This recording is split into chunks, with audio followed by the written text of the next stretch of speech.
আচ্ছা, আপনার তো একটা হয়েছে, কিন্তু আপনার বাপের কটা হয়েছে?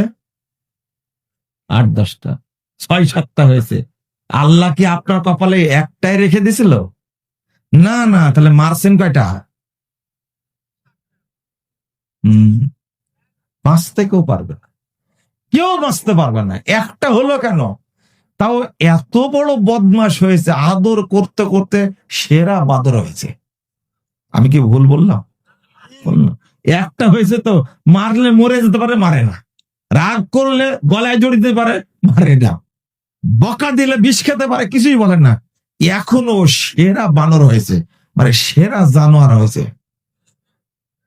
একটা হওয়ার কারণ এইটা আল্লাহর গজব। কার গজব? বাচ্চাও নিবে না, একটা কোন রকম হয়েছে। আর না, প্রথম কথা, বাচ্চার কথা বললে কিন্তু চলে যাব।